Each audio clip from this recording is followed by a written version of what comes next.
ever created, the incomparable religious art of India.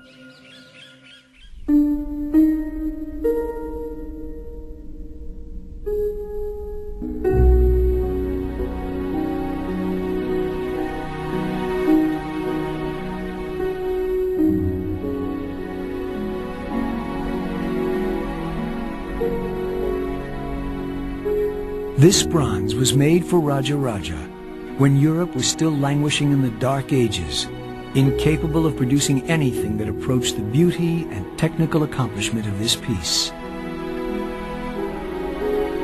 It is the Lord of the Dance, Shiva as Nataraja, simultaneously crushing the dwarf of ignorance underfoot, beating the drum of creation, unleashing the fires of destruction, and finally raising one hand in assurance, telling us to fear not.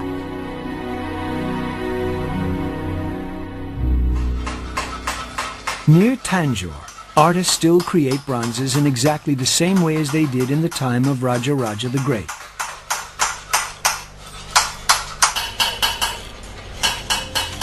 Ramalingam, a 7th-generation master bronze caster, prepares the wax figure for the first stage of this age-old process.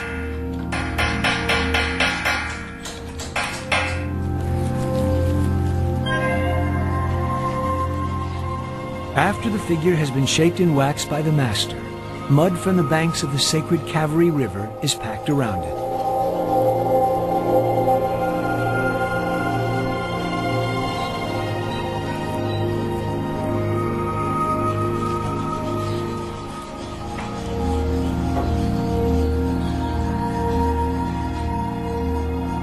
The mud cast is left to dry, then slowly heated until the wax melts completely.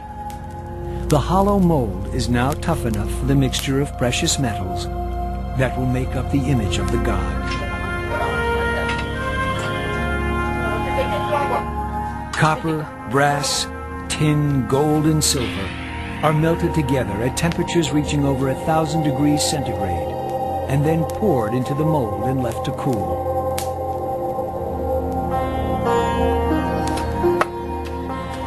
Once cool, the mold is broken, revealing the icon that is then given finishing touches by Ramalingam's assistants.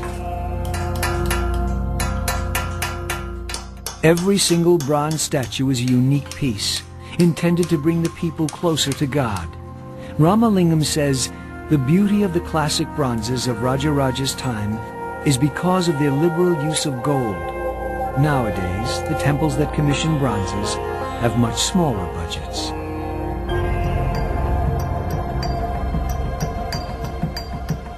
Shiva as Nataraja, caught in a snapshot pose, dances the world into existence. The abandoned whirling of Shiva as he conquers the 3 demons was one of Raja's favorite images.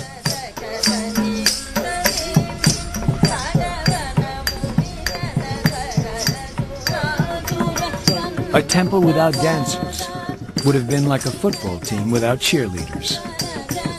The whirling of the finest temple dancers, or Devadasis, accompanied worship. Without dancers, the god could not be expected to perform its role as the giver of blessings and the protector of the temple.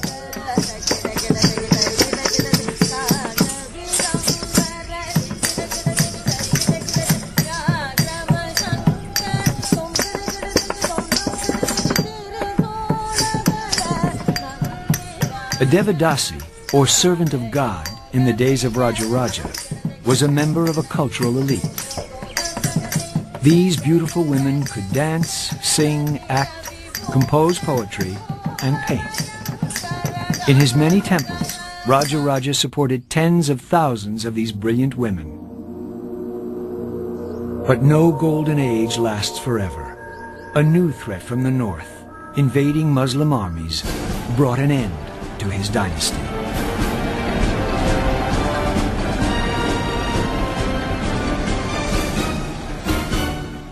All over the south, in the tens of thousands of Hindu temples, desperate measures were being carried out.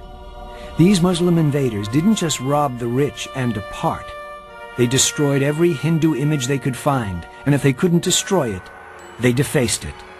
This Muslim army wanted to wipe Hinduism off the map of India. So Hindu priests hid precious idols. Bronzes covered with gold and diamonds were buried or locked in secret rooms. The bronzes were a prime target for the invaders, searching for jewels and precious metals. These bronzes were all taken from their temple shrines and buried in fine white sand, to remain hidden for over 700 years until their discovery in 1965. One of the greatest archaeological discoveries of the century.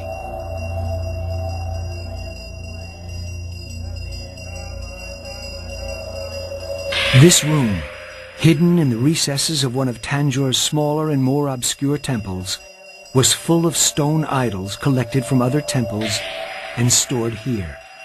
The room was then sealed and forgotten. When it was rediscovered hundreds of years later, no one knew which idol belonged where, so they have stayed here ever since. The Muslim invaders never managed to suppress the Hindu religion, only loot its treasures.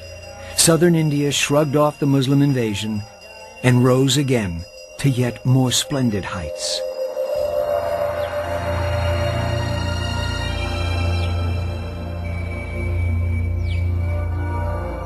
The heartland of southern India, with its sun-baked red earth and huge piles of granite boulders that looked like they had been arranged by playful giants, could be mistaken for the surface of Mars. But amazingly, a great Indian city once flourished here, and its inhabitants looked back to the golden age of Raja Raja and built a celestial city beyond anything even Raja Raja had imagined. Centuries after Raja Raja's temples had been swallowed by the jungle, a new mysterious holy city rose on a barren plain in southern India called Vijayanagara, the City of Victory. It was founded in 1350, and within 30 years the city was larger than any other on earth, with a population 50 times greater than medieval London or Paris.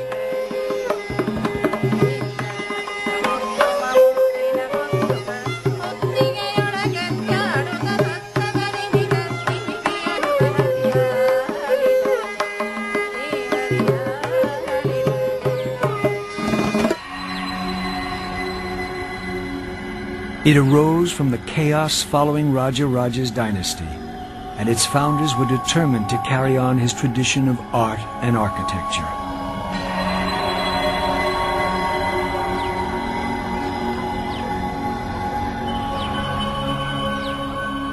The carved granite murals created for their court show us the lifestyle of the rich and famous.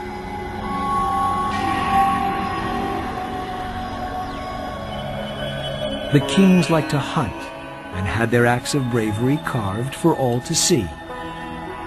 And they also liked their dancing girls. And here, Portuguese traders with their sharp, pointy beards appear before the clean-shaven king. These Portuguese wrote about the life of the city and the lifestyle of its king.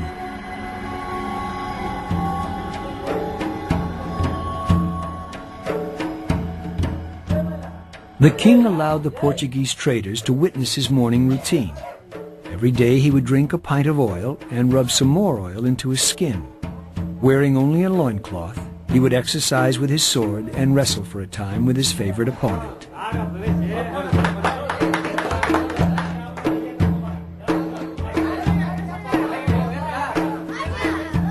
The people of Vijayanagara still carry on the tradition of wrestling.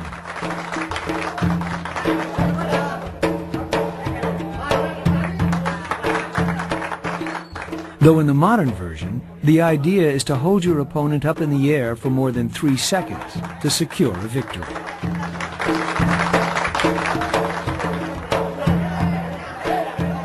Ancient wrestling was far more brutal. The Portuguese wrote of blows so severe as to break teeth and put out eyes and disfigure faces, so much so that here and there men are carried off speechless by their friends. After he had finished this morning practice, the king would mount his horse and ride from one end of his great city to the other.